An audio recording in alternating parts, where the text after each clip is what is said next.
السلام علیکم دوستو، آج ہم ایک ایسی تاریخی شخصیت کے بارے میں بات کریں گے جس نے ایک منتشر اور غلام قوم کو یکجا کیا، اسے شناخت دی اور دنیا کے نقشے پر ایک نئی سلطنت قائم کی۔ یہ ہیں بومن خان، ترک تاریخ کا وہ درخشاں ستارہ جس نے ترک نام کو پہلی بار دنیا کے سامنے بطور ایک منظم قوم پیش کیا۔ آج کی ویڈیو میں ہم بومن خان کی زندگی، ان کے کارنامے، فتوحات، سیاسی حکمت عملی اور ان کے بعد آنے والے دور پر مفصل روشنی ڈالیں گے۔ بومن خان کی پیدائش 6 صدی عیسوی کے آغاز میں آلتائی پہاڑوں کے دامن میں ہوئی، جو کہ موجودہ منگولیا، قزاقستان اور چین کے سنگم پر واقع ہے۔ یہ علاقہ اس وقت سردیوں میں برف سے ڈھکا ہوتا اور گرمیوں میں ہرا بھرا۔ یہاں کے لوگ خانہ بدوش تھے، جنہیں ہم آج ترک قبائل کے نام سے جانتے ہیں۔ بومن ایک گوک ترک قبیلے میں پیدا ہوئے۔ یہ قبیلہ بنیادی طور پر لوہے کے کام، گھڑ سواری، تیر اندازی اور شکار میں ماہر تھا۔ ان کے خاندان کا تعلق قبیلے کے جنگجو طبقے سے تھا، لیکن اس وقت وہ روران سلطنت کے زیر تسلط زندگی گزار رہے تھے۔ بچپن میں بومن نہایت ذہین، متجسس اور بہادر مزاج کے حامل تھے۔ چھوٹی عمر میں ہی وہ تیر اندازی، گھڑ سواری اور قبائلی رسومات میں شامل ہونے لگے۔ ان کے بزرگ انہیں قبائلی روایات، ترک تاریخ اور جنگی حکمت عملی سکھاتے تھے۔ وہ رات کے وقت بوڑھے داستان گوؤں سے وہ کہانیاں سنتے جن میں ترکوں کی کھوئی ہوئی عظمت کا ذکر ہوتا تھا۔ یہی کہانیاں ان کے دل میں ایک ایسا خواب جگاتی تھیں جو آنے والے وقت میں پورے ترک خطے کی تقدیر بدلنے والا تھا۔ اس دور میں ترک قبائل مختلف چھوٹے چھوٹے گروہوں میں بٹے ہوئے تھے۔ وہ روران سلطنت کے غلام سمجھے جاتے تھے اور ان سے محنت مزدوری، ٹیکس اور فوجی خدمات لی جاتی تھیں۔ گوک ترک قبیلہ اس وقت روران سلطنت کے لیے لوہے کے ہتھیار اور اوزار بنانے کے کام میں مصروف تھا۔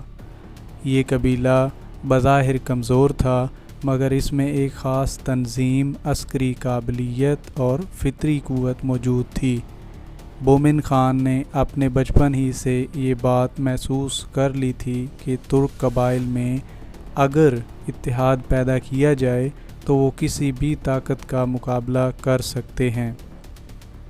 جوانی میں قدم رکھتے ہی بومن خان نے قبیلے میں ایک نئی سوچ پیدا کی۔ وہ صرف لڑائی کے میدان میں نہیں بلکہ قبیلے کے بزرگوں کی مجلس میں بھی عقل مند اور مدبر نظر آتے تھے۔ انہوں نے قبیلے کے مسائل کو نہایت سمجھداری سے حل کرنا شروع کیا، جس کی وجہ سے ان کی شہرت بڑھتی گئی۔ جب قبیلے کے سردار کا انتقال ہوا تو کئی بڑے سرداروں نے بومن کی حمایت کی۔ انہوں نے بومن خان کو نیا رہنما چن لیا، حالانکہ ان کی عمر زیادہ نہیں تھی۔ اس فیصلے نے گوک ترک قبیلے کی تاریخ بدل دی۔ بومن نے سردار بنتے ہی قبیلے کے اندر عسکری تربیت، جنگی تیاری اور سیاسی شعور کو فروغ دیا۔ انہوں نے ہمسایہ قبائل سے تعلقات بہتر کیے اور انہیں ایک اتحاد کی شکل دینے کا منصوبہ بنایا۔ بومن خان سمجھتے تھے کہ ترک قبائل کو صرف ایک مضبوط فوج یا تلوار نہیں بچا سکتی، بلکہ ایک مشترکہ شناخت، قیادت اور مقصد ہی انہیں آزادی دلانے کا ذریعہ بنے گا۔ انہوں نے دوسرے قبائل کے رہنماؤں سے ملاقاتیں کی، انہیں قائل کیا کہ روران سلطنت کی غلامی سے نجات ممکن ہے۔ ان کے بھائی عصمتی خان نے اس مہم میں بھرپور ساتھ دیا۔ رفتہ رفتہ ترک قبائل بومن خان کے جھنڈے تلے جمع ہونے لگے۔ یہ اتحاد صرف طاقت پر نہیں بلکہ بھروسے، انصاف اور قیادت پر مبنی تھا۔ بومن خان نے سیاسی حکمت عملی کے تحت روران سلطنت سے ایک رشتہ داری کا پیغام بھیجا تاکہ وہ اتحاد یا امن کی بنیاد رکھ سکیں، لیکن روران حکمران نے اس پیغام کو تحقیر سے رد کر دیا۔ اور ترکوں کو نیچ و غلام کہہ کر مخاطب کیا۔ یہی وہ لمحہ تھا جب مومن خان نے کھلم کھلا بغاوت کا اعلان کر دیا۔ سن 552 عیسوی میں ایک عظیم معرکہ ہوا۔ ترکوں نے مومن کی قیادت میں وہ شجاعت دکھائی جس نے روران سلطنت کے چھکے چھڑا دیے۔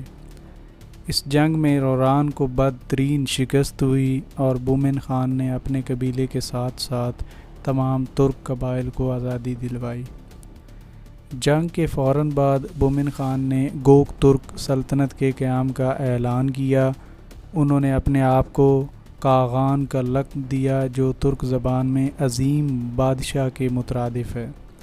یہ پہلی باقاعدہ سلطنت تھی جس نے ترک نام کو قومی شناخت کے طور پہ اپنایا۔ اس سلطنت کی سرحدیں منگولیا، قزاقستان، ازبکستان، کرغیزستان اور شمالی چین تک پھیل گئیں۔ سلطنت میں ایک منظم فوجی نظام، قابل اعتماد مشیرانہ نظام، قبائلی مساوات، عدل و انصاف پر مبنی ایک نظام قائم کیا گیا۔ مومن خان نے نہ صرف ترکوں کو ایک قوم بنایا بلکہ ان کے لیے ایک مشترکہ ثقافت، زبان اور تہذیب کی بنیاد بھی رکھی۔ ترک زبان کو رائج کیا گیا اور گوک ترک رسم الخط کے کتبے تیار کیے گئے جو آج بھی موجود ہیں۔ انہوں نے ترک نوجوانوں کو صرف جنگجو نہیں بلکہ غیور، ایماندار اور منظم شہری بنایا۔ افسوس کہ مومن خان نے زیادہ لمبی عمر نہیں پائی۔ وہ سن 552 عیسوی ہی کے آخر میں دنیا سے رخصت ہو گئے، لیکن ان کی قائم کردہ سلطنت اور فکر ان کے بیٹوں موقان خان اور بھائی استمی خان نے جاری رکھی۔ ان کا خواب کہ ترک قوم آزاد، متحد اور باوقار ہو، وہ خواب آج بھی ترک دنیا میں زندہ ہے۔ مومن خان کی زندگی اس بات کی دلیل ہے کہ ایک نوجوان میں اگر ویژن، قربانی اور قیادت کی صلاحیت ہو تو وہ تاریخ کا دائرہ موڑ سکتا ہے۔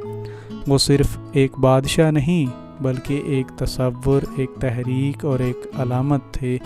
آج بھی ترکی، قزاقستان، ازبکستان اور دیگر ترک ریاستیں ان کا نام فخر سے لیتی ہیں۔ السلام علیکم، ویلکم۔ ایک اور دلچسپ کہانی کے ساتھ آپ کا اپنا قصہ خواں حاضر ہے۔ مجھے امید ہے کہ آپ کو ہمارا کنٹینٹ اچھا لگ رہا ہوگا۔ ہمارا مقصد پرانی لوک داستانوں، کہانیوں اور قصوں کو دوبارہ سے زندہ کرنا ہے تاکہ آپ سب پرانے کلچر سے نہ صرف واقفیت حاصل کریں بلکہ کچھ سیکھ کر اپنی زندگی کو بہتر بنا سکیں۔ ہمارے اس سفر میں آپ سب ہمارے ہم سفر ہیں اور اس لیے ہی آپ سب کی رائے ہمارے لیے بہت اہم ہے۔ تو اپنی قیمتی رائے سے ہمیں ضرور آگاہ کیا کریں اور ویڈیو کو لائک، شیئر اور چینل کو سبسکرائب کر کے گھنٹی کے آئیکن کو دبا لیں تاکہ آپ آنے والی ویڈیوز مس نہ کر پائیں۔ شکریہ۔